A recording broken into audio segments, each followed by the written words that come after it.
Assalamualaikum warahmatullahi wabarakatuh. Dalam sunyi yang tidak selalu terlihat oleh mata, ada jiwa yang sedang berjalan tanpa arah yang benar-benar pasti.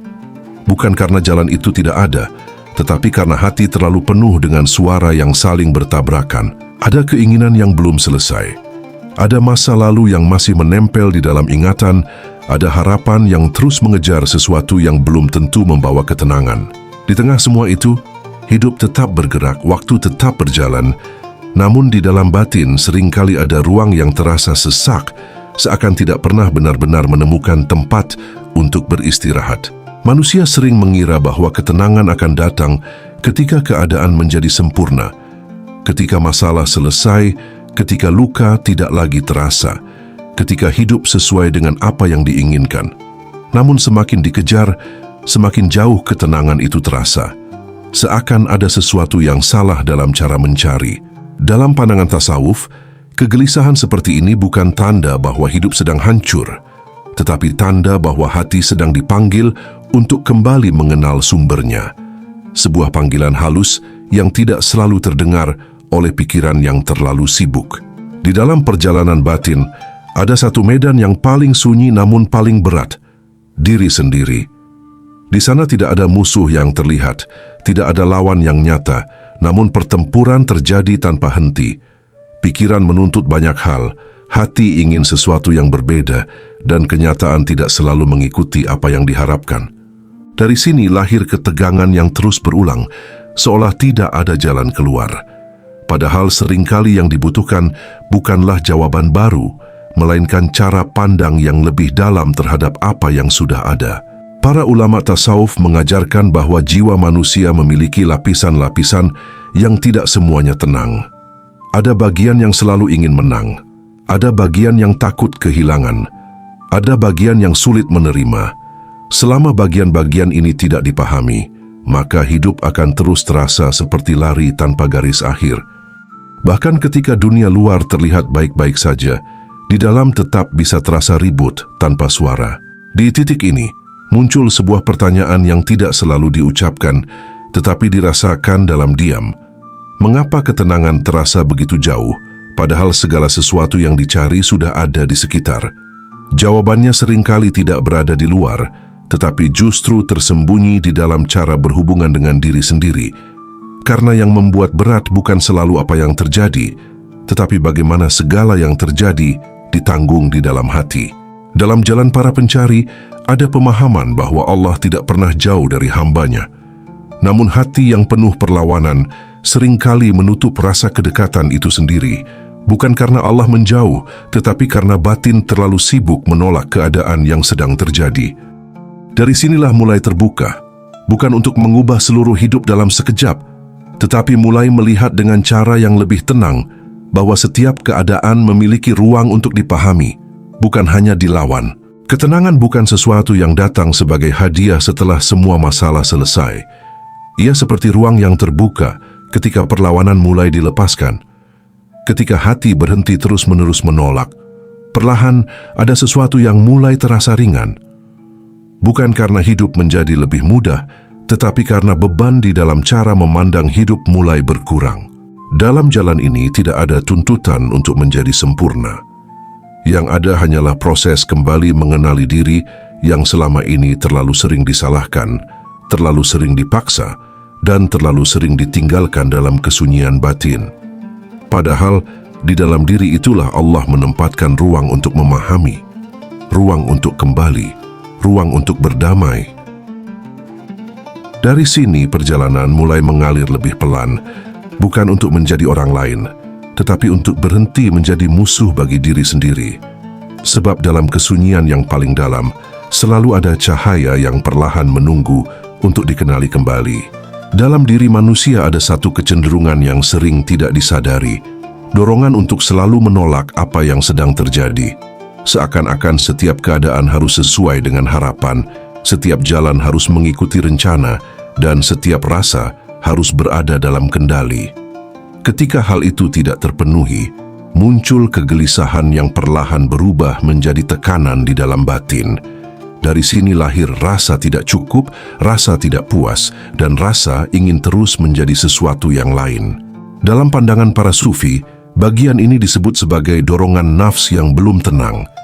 Bukan sekadar keinginan, tetapi suara dalam diri yang selalu ingin lebih, selalu ingin berbeda, dan selalu merasa ada yang kurang. Bahkan ketika sesuatu sudah tercapai, rasa puas itu tidak bertahan lama.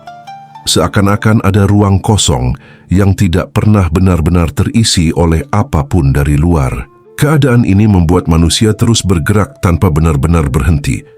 Pikiran berpindah dari satu harapan ke harapan lain, dari satu kekhawatiran ke kekhawatiran lain. Hati ikut terbawa, sehingga sulit menemukan satu titik diam yang benar-benar tenang. Padahal tubuh bisa berhenti, tetapi batin tetap berjalan tanpa arah yang jelas. Para ulama tasawuf melihat hal ini sebagai bentuk keterikatan yang halus terhadap gambaran tentang bagaimana hidup seharusnya. Gambaran itu terbentuk dari pengalaman, luka lama, harapan, dan perbandingan dengan orang lain. Tanpa disadari, gambaran ini menjadi ukuran untuk menilai seluruh kehidupan.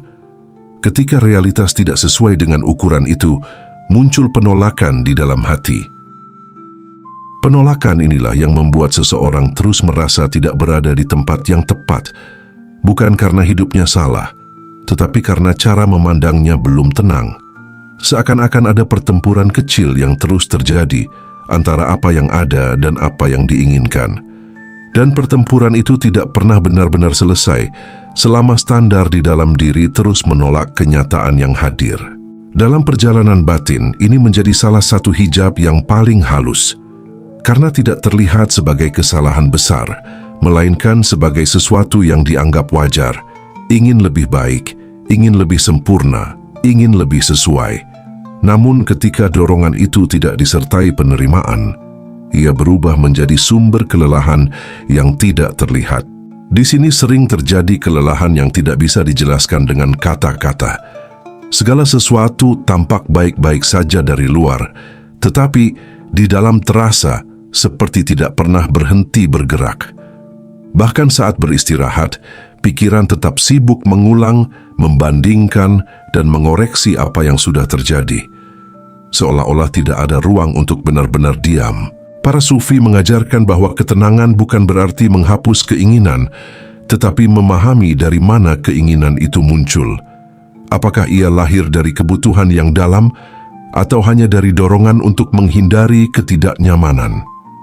Karena selama keinginan dipenuhi tanpa kesadaran, ia tidak akan pernah benar-benar selesai, hanya berganti bentuk. Ketika mulai terlihat bahwa banyak kegelisahan berasal dari penolakan terhadap keadaan, perlahan muncul ruang untuk memahami. Bukan lagi sekadar ingin mengubah segalanya, tetapi mulai bertanya dengan lembut, apa yang sebenarnya sedang terjadi di dalam hati. Dari sini perlahan muncul jeda yang tidak terburu-buru untuk memperbaiki, tetapi memberi ruang untuk melihat. Dan dari ruang itu, perjalanan mulai bergerak lebih dalam. Bukan lagi tentang mengejar hidup yang sempurna, tetapi mulai mengenali bagaimana batin bereaksi terhadap hidup itu sendiri. Luka dalam diri manusia seringkali dipahami sebagai sesuatu yang harus segera disingkirkan, dilupakan, atau ditutupi agar hidup bisa kembali terasa ringan. Namun dalam perjalanan batin, tidak semua yang terasa sakit hadir untuk dihentikan. Ada luka yang justru menjadi jalan, bukan penghalang. Ada pengalaman yang tidak sekadar meninggalkan jejak, tetapi juga membuka ruang kesadaran yang sebelumnya tertutup. Dalam pandangan para sufi, apa yang disebut sebagai luka seringkali bukan akhir dari perjalanan, melainkan awal dari pemahaman yang lebih dalam tentang diri. Ketika sesuatu yang dicintai hilang, ketika harapan tidak berjalan sesuai arah, ketika hidup tidak mengikuti kehendak, disitulah kesadaran mulai dipaksa untuk melihat lebih jujur. Bukan lagi tentang bagaimana hidup seharusnya, tetapi tentang bagaimana hidup benar-benar sedang berlangsung. Rasa sakit membuat batas-batas dalam diri menjadi terlihat. Batas antara harapan dan kenyataan, antara kendali dan ketidakmampuan, antara keinginan dan penerimaan. Selama hidup berjalan sesuai keinginan, batas ini sering tidak disadari. Namun ketika sesuatu runtuh, kesadaran mulai terbuka bahwa tidak semua hal berada dalam genggaman. Dari titik ini, manusia mulai melihat bahwa ada kekuatan yang lebih besar dari rencana yang dibuat sendiri. Para sufi tidak melihat penderitaan sebagai sesuatu yang harus selalu ditolak. Sebaliknya, penderitaan bisa menjadi cermin yang menunjukkan bagian dalam diri yang selama ini tidak terlihat. Rasa kecewa, kehilangan, dan kegagalan seringkali membawa seseorang keluar dari ilusi kontrol, menuju pengakuan bahwa hidup tidak sepenuhnya berada di tangan manusia. Dalam keadaan seperti ini, hati mulai dipaksa untuk berhenti bergantung pada bentuk-bentuk yang sementara. Apa yang dulu dianggap sumber ketenangan, perlahan menunjukkan sifatnya yang berubah-ubah. Dan dari sini muncul pemahaman bahwa ketenangan yang bergantung pada dunia luar akan selalu rapuh, karena dunia sendiri tidak pernah benar-benar diam. Namun dalam luka juga terdapat sesuatu yang halus, ruang untuk kembali mengenal diri tanpa topeng. Saat segala sesuatu tidak berjalan sesuai harapan, banyak lapisan diri yang biasanya ditampilkan kepada dunia mulai runtuh. Yang tersisa adalah kejujuran yang tidak bisa lagi disembunyikan. Di titik ini, seseorang mulai berhadapan dengan dirinya sendiri secara lebih langsung. Para ulama tasawuf menyebut momen ini sebagai salah satu pintu pembukaan batin. Karena dalam keadaan terjatuh, manusia seringkali tidak lagi sibuk mempertahankan citra. Ia lebih mudah menerima bahwa dirinya lemah, terbatas, dan membutuhkan arah yang lebih dalam dari sekadar kemampuan diri sendiri. Dari kesadaran ini perlahan muncul kerendahan hati yang tidak dibuat-buat. Seperti Rumi yang melihat bahwa luka bukan sekadar tempat yang sakit, tetapi tempat cahaya bisa masuk. Pengalaman pahit dalam hidup tidak selalu datang untuk menghancurkan. Kadang ia datang untuk memecahkan sesuatu yang terlalu keras di dalam diri, agar sesuatu yang lebih lembut bisa tumbuh. Karena yang terlalu utuh dalam bentuk yang salah, sulit untuk menerima perubahan. Di dalam luka, manusia juga belajar bahwa tidak semua jawaban harus segera ditemukan. Ada proses yang tidak bisa dipercepat, ada pemahaman yang hanya muncul setelah waktu berjalan cukup jauh. Dalam kesabaran itu, perlahan muncul ruang untuk menerima bahwa setiap keadaan memiliki makna, meskipun belum sepenuhnya dipahami. Dari sini, perjalanan batin mulai bergerak lebih dalam lagi. Bukan lagi sekadar memahami apa yang terjadi, tetapi mulai merasakan bagaimana setiap kejadian membentuk cara hati memandang kehidupan. Dalam perjalanan batin, ada satu titik yang perlahan mulai terasa ketika penolakan di dalam diri mulai melemah, munculnya kemampuan untuk menerima tanpa harus selalu mengubah. Bukan penerimaan yang pasif, tetapi keadaan hati yang tidak lagi terus-menerus berperang dengan apa yang sedang terjadi. Dalam tasawuf, keadaan ini sering dikaitkan dengan ridha, sebuah kondisi ketika hati tidak lagi terikat pada keharusan bahwa segala sesuatu harus sesuai dengan kehendak pribadi. Menerima bukan berarti semua hal terasa nyaman. Banyak keadaan tetap berat, banyak peristiwa tetap tidak mudah. Namun, cara hati memandangnya mulai berubah. Tidak lagi sepenuhnya ditarik oleh reaksi, tidak lagi sepenuhnya dikuasai oleh dorongan untuk menolak. Ada jeda yang muncul di antara kejadian dan respons batin. Dalam jeda itu perlahan tumbuh ruang untuk memahami, bukan sekadar bereaksi.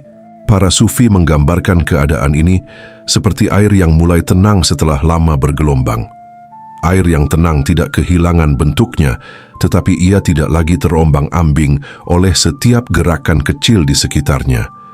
Dalam diri manusia, ketenangan seperti ini muncul ketika hati tidak lagi menuntut hidup untuk selalu sesuai dengan gambaran yang dibuat sendiri.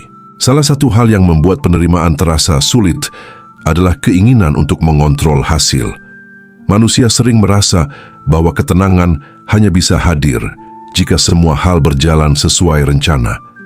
Namun dalam perjalanan batin, perlahan disadari bahwa kendali itu terbatas. Banyak hal terjadi di luar kemampuan untuk mengatur. Ketika kesadaran ini mulai masuk ke dalam hati, perlahan muncul kelelahan untuk terus melawan sesuatu yang tidak bisa diubah. Di sini mulai tumbuh bentuk penerimaan yang lebih dalam. Bukan karena tidak peduli, tetapi karena mulai melihat bahwa setiap peristiwa memiliki jalannya sendiri. Dalam pandangan tasawuf, tidak ada sesuatu yang benar-benar lepas dari kehendak Allah. Bahkan hal-hal yang tidak dipahami sekalipun tetap berada dalam ruang hikmah yang lebih luas dari kemampuan akal untuk menjangkaunya. Ketika hati mulai melihat dari sudut ini, beban perlahan berubah bentuk. Yang sebelumnya terasa sebagai penolakan mulai berubah menjadi pengamatan. Yang sebelumnya terasa sebagai perlawanan mulai berubah menjadi pemahaman yang lebih lembut. Tidak semua hal harus segera dijelaskan. Tidak semua hal harus segera diselesaikan di dalam pikiran. Pada titik ini, seseorang mulai belajar bahwa ketenangan tidak selalu datang dari perubahan keadaan luar, tetapi dari cara batin berhenti menuntut dunia untuk menjadi berbeda. Dunia tetap berjalan dengan segala ketidakteraturannya, tetapi di dalam diri mulai muncul ruang yang tidak lagi mudah goyah oleh perubahan itu. Dalam tasawuf, ini adalah salah satu bentuk pelepasan keterikatan yang paling halus, karena yang dilepaskan bukan dunia, tetapi harapan bahwa dunia harus selalu sesuai dengan keinginan. Ketika harapan itu mulai longgar, hati tidak lagi terlalu keras menggenggam hasil. Yang tersisa adalah kesediaan untuk melihat apa yang Allah hadirkan tanpa terus-menerus menolaknya di dalam batin. Dari sini ketenangan mulai terasa bukan sebagai tujuan yang jauh, tetapi sebagai keadaan yang muncul ketika perlawanan berkurang. Bukan karena hidup menjadi sempurna, tetapi karena cara memandang hidup mulai lebih lapang. Dan dalam kelapangan itu, perjalanan batin bergerak menuju kedalaman yang lebih tenang lagi. Pada akhirnya, perjalanan ini tidak pernah benar-benar tentang mengubah seluruh hidup menjadi tanpa masalah. Tidak juga tentang menghilangkan semua luka atau membuat segala sesuatu selalu berjalan sesuai harapan. Karena hidup tetap akan membawa perubahan, tetap akan menghadirkan sesuatu yang tidak terduga, tetap akan menguji cara hati merespon setiap keadaan. Yang perlahan berubah adalah cara berdiri di tengah semua itu. Bukan lagi dengan perlawanan yang melelahkan, bukan lagi dengan penolakan yang membuat batin sempit, tetapi dengan ruang yang lebih lapang untuk memahami bahwa tidak semua hal harus dikendalikan agar bisa diterima. Dalam ketenangan yang tumbuh pelan-pelan, mulai terlihat bahwa banyak hal yang selama ini terasa berat, sebenarnya menjadi berat karena cara memikulnya di dalam hati. Seni berdamai dengan diri sendiri bukan berarti menjadi tanpa rasa, bukan berarti tidak lagi merasakan sakit, kecewa, atau kehilangan, tetapi menjadi lebih jujur dalam menghadapi apa yang hadir, tanpa harus terus-menerus mengubahnya menjadi sesuatu yang lain. Dalam pandangan para sufi, ini adalah bagian dari perjalanan kembali kepada kesadaran bahwa segala sesuatu berada dalam genggaman Allah dan hati tidak lagi perlu memikul semuanya sendirian. Ketika perlawanan mulai berkurang, ruang untuk menerima mulai terbuka. Ketika penerimaan mulai tumbuh, ketenangan tidak lagi terasa jauh. Ia hadir perlahan, tidak selalu besar, tetapi cukup untuk membuat hati tidak lagi sesak seperti sebelumnya. Dari sini, perjalanan tidak berhenti tetapi bergerak dengan cara yang lebih lembut. Dan jika sampai di titik ini ada kesadaran yang mulai tersentuh, maka biarkan itu menjadi awal yang sederhana. Tidak perlu terburu-buru menjadi sempurna, tidak perlu memaksa diri menjadi sepenuhnya tenang dalam sekejap. Cukup mulai dari satu hal kecil, berhenti sejenak dari perlawanan terhadap diri sendiri. Tulis di komentar, "Aku siap berdamai." Bukan sebagai janji untuk menjadi tanpa luka, tetapi sebagai niat untuk mulai berjalan dengan hati yang lebih menerima, lebih pelan, dan lebih jujur terhadap apa yang sedang dirasakan. Dalam setiap perjalanan batin, selalu ada satu titik ketika manusia berhenti mencari keluar dan mulai kembali ke dalam. Di sanalah Allah memperlihatkan bahwa yang selama ini dicari tidak pernah benar-benar hilang, hanya tertutup oleh banyaknya perlawanan di dalam hati. Ketika perlawanan itu mulai reda, yang tersisa bukan kekosongan, tetapi kehadiran yang lebih tenang, lebih dalam, dan lebih dekat dari yang pernah disadari. Dan disitulah seni itu dimulai, yaitu seni berdamai dengan diri sendiri. Sampai bertemu lagi di pembahasan selanjutnya. Wassalamualaikum warahmatullahi wabarakatuh.